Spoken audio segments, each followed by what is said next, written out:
What's cracking, everybody? Welcome back to the channel. New video. Yeah. I'm speaking truth from the cell to the streets. Did 24 years, now I'm finally free.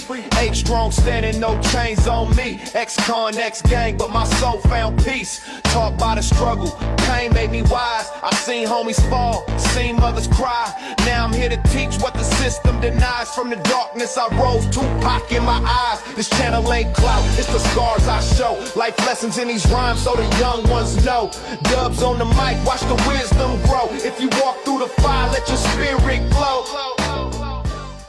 Today I want to give another glimpse at the realities of prison, right?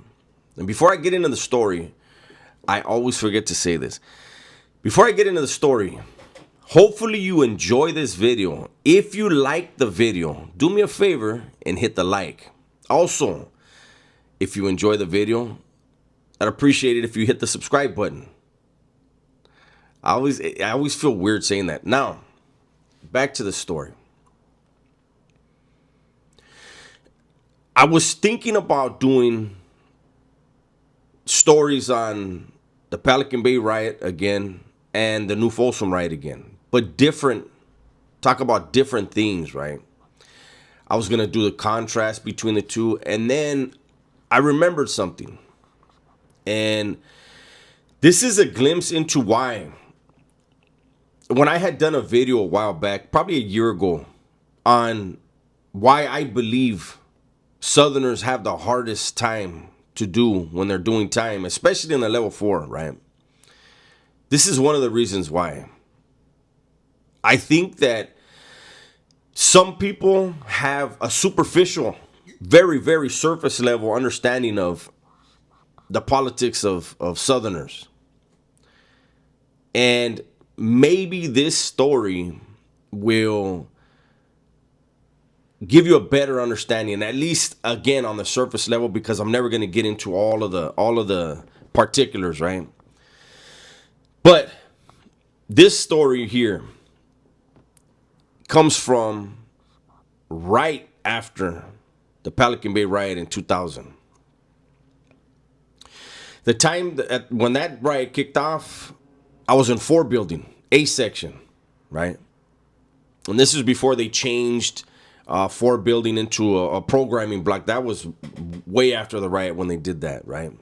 Now, as I said, I was in 4 building. I was in A section. The riot had just happened, and I get word. I get word from one of the legends that if I want it, the yard is mine. They're giving me the opportunity to have the leadership on the yard, right? And I respectfully declined. You know, I was involved in leadership roles. Again, I was a nobody. I was doing stuff for the somebodies, right? And I was in a leadership role a few different times in prison, right? I wasn't somebody who sought out, like, I didn't want the spotlight. I was never that guy. Those guys don't last, right? Those guys get in a wreck fast because they're selfish. They're greedy. And like I said, I was offered that, and I said no. And I remember my cellie asking me, "Hey, why would you refuse that?" And I said this. I said, "Look, right now, we're at war. Right now, we have to focus on something, right? We also don't have proper communication with the other buildings.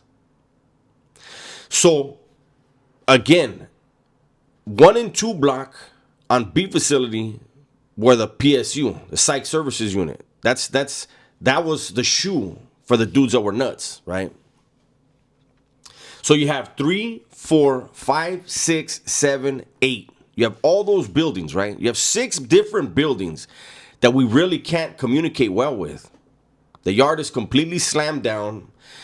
The whites and the blacks are on site. The Mexicans and the blacks are on site. Well, the whites and the blacks had actually they had they had squashed it right before, but it was still iffy with them, right? But it was all out. The door, if the doors crack, it's going down. Those two blacks and southerners were going to engage with weaponry, right? So the cops pretty much had it where if they were going to run medical, they're only going to run medical for your building. They did not want people communicating with other buildings, right? So I tell my cellie, listen, that was offered. All I had to do was say yeah, and it was me, right?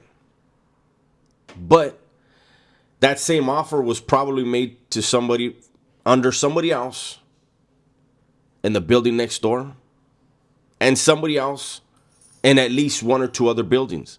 So it could become a situation where during this war, this prison war, you have dudes in 4 or 5 different buildings who believe that it's their yard for so and so and for this thing, right? And let's just say there's 3 out of 6 buildings on the yard. Let's say there's three different buildings where a dude accepted that. They're gonna send out, hey, Holmes, just so you guys know, whoa, whoa, whoa, this is me. You know, I'll be letting you guys know whatever they're gonna say, right? They're gonna say who they got the blessings from. And it's gonna hit the other building where the other guy thinks, no, wait, I got that. And it's gonna hit the other building where that other guy is like, wait a minute, I got the blessings from this vato. So not only is there gonna be this racial war that's going on the yard, but now there's a power struggle. You have dudes that are going to say, hey, Holmes, this is me. Fuck what that vato's talking about.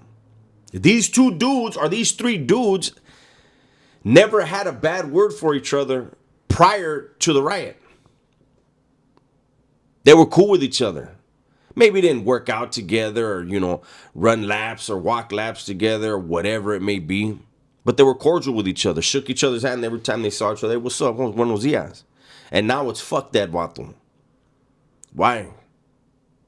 Because of ego. They needed to be that guy.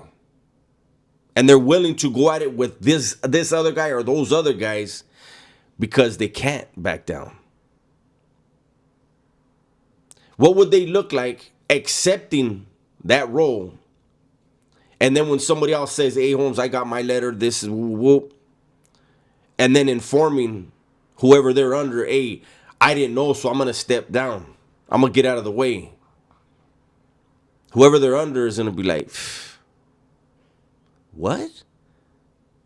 I'm cool with you. You know, and the politics of that would have been way more dangerous than the engagement with any other race. Because that engagement with that other race, it dies down. But the fact that you accept something and you know you can't step away from it. You can't be like, I'm good, Holmes, hey, this vato. How do you justify that? You can't. In the eyes of the person that blessed you, you can't. You've also already let people know before you found out about the other guys or the other guy. You also let the people in your building know, hey, this is me. Guess what happens if you decide, oh, you know what, Holmes, I didn't know this, and then you say, oh, I'm gonna step down. Now you gotta send word out to everybody else. Oh, hey, you know what? Disregard that. Disregard that. Now you look like a clown. Everybody's like, this old soft ass vato right here got scared. He was supposed to be that guy for the yard, and then he got scared. And then you have guys that really don't know any better. So let's say out of the 3, 1 step down. Now you got 2. And guys that don't know any better, you know what they do? They pick a side. And you know what? Every time I see that vato, he's more cool to me than that guy is. So you know what? I'm going to support that guy. Support that guy. Because he was cool with you? He was cool to you? He said buenos dias to you more than the other guy? It's like the situation leading up to the riot. There was a power struggle. I think about 50 dudes got washed up. After the riot, when people started going, they had A1, A2, A3, and B7. If I remember right, those were all ad sags they had to create because of the riot. And when dudes started hitting the ad sags, hitting the back, dudes were getting whacked. And why were they getting whacked? Because they chose a side. Dudes that weren't tipped up, dudes that didn't have somebody that they could write to, that they can get some support from, they chose a side because they didn't know any better. Their education wasn't up to par. I've spoken about the two groups that were involved in the power struggle leading up to the riot. I was cool with one side. The other side, I didn't like. But the side that I didn't like, they were the ones that had the yard. And they ran the yard very good. That was something that nobody could say that these vatos don't even know what they're doing. No. They ran a solid ass yard.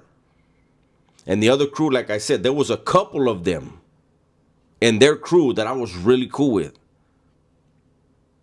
And because I was cool with them, I was able to speak to them honestly. And I told them, hey, Holmes, I don't think you did this right, eh? These dudes haven't been fucking up. And you already let people know, hey, fuck them dudes, it's us. And we're about to go to war. I didn't pick a side. I was cooler with one side than the other. But the side I was cooler with, I knew they were wrong. And when the dust settled and everybody went to Ad Sag, that cooler crew, they all got hit. I think two of them didn't get hit. They got away. But that's just another glimpse at how treacherous it is. It's not in California, at least if you're a Southerner, you're not just, especially on them level 4s, you're not just going to jail and doing time, minding your own business. You can do that. But if you don't have the right education, if your ego gets in the way, if you start inheriting other people's problems, it's very, very dangerous. It's my video for today. Hopefully you guys enjoyed it. Everybody, please be safe, be smart, and tell the ones you love that you love them, man. I'm out of here.